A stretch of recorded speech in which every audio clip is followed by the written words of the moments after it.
জ্বালানি গ্যাসের দাম কত হবে? এই জ্বালানি গ্যাসের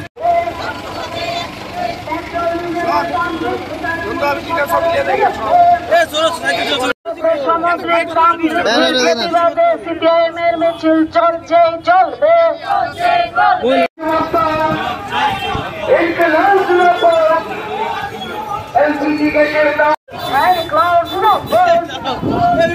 সারা বিশ্বে তেলের দাম কমছে, ভারতে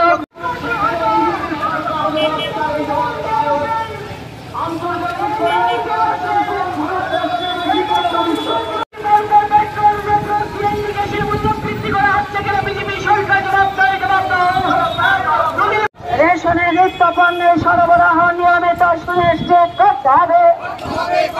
কেরোসিনের দাম কমাতে হবে।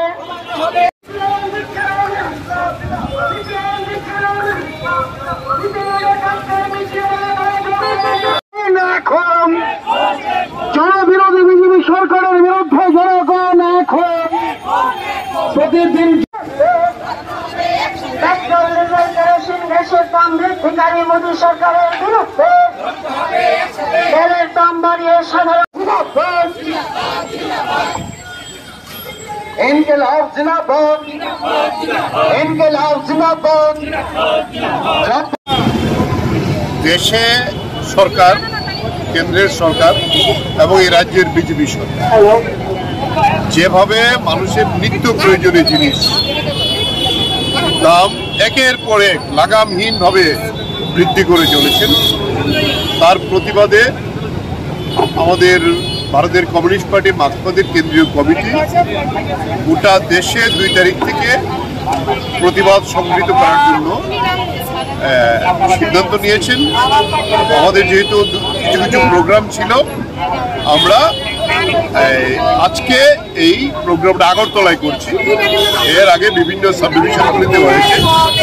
আমরা বলবো যে আজকে মানুষের অবস্থা তারা যে প্রতিশ্রুতি দিয়ে এসেছিল যে তেলের দাম সরকার বাড়ায় না বলছে,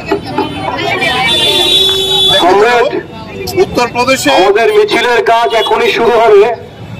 যারা বিভিন্ন জায়গাতে দাঁড়িয়ে আছেন তারা রাস্তার পাশে চলে আসুন, আমাদের মিছিলের কাজ এখনই শুরু হবে। উত্তরপ্রদেশের নির্বাচনের সময় দেখা গেল কোনো কোম্পানি তেলের দাম বাড়ছে, কিন্তু সরকারই হস্তক্ষেপ করেছে। ঠিক ভোটের রেজাল্ট শেষ হওয়ার পরে এই 12 দিনে 11 বার তেলের দাম বাড়িয়েছে। কালকে রাত্রে দেখলাম যে তেলের দাম, পেট্রোলের দাম 113 টাকার উপরে উঠে গেছে, ডিজেল 100 টাকার উপরে উঠেছে, রান্নার গ্যাসের দাম। এবং আমাদের রাজ্যের মধ্যে দেখা গেল কালকে একজন অটো শ্রমিক ভাই বলছিলেন যে ইউক্রেনের যুদ্ধ যে ত্রিপুরাতে কি হয়েছে নাকি, ত্রিপুরার যে গ্যাসটা ন্যাচারাল গ্যাস, পাইপ গ্যাস যেটা আমরা পাই সিএনজি, এটা তো ত্রিপুরার থেকে উঠে, মাটির নিচ থেকে উঠে। এর আগে একবার এই সরকার এখানে সেচ বসিয়েছেন। ফলে এই যে অস্বাভাবিক মূল্য বৃদ্ধির বিরুদ্ধে আমরা মানুষের কাছে আসছি। এই সরকার মানুষ মারার সরকার, যেটা কেন্দ্রে হোক রাজ্যে হোক, চাকরি দিচ্ছে না, কোনো অধিকার দিচ্ছে না, কর্মচারীদের কিচ্ছু দিচ্ছে না।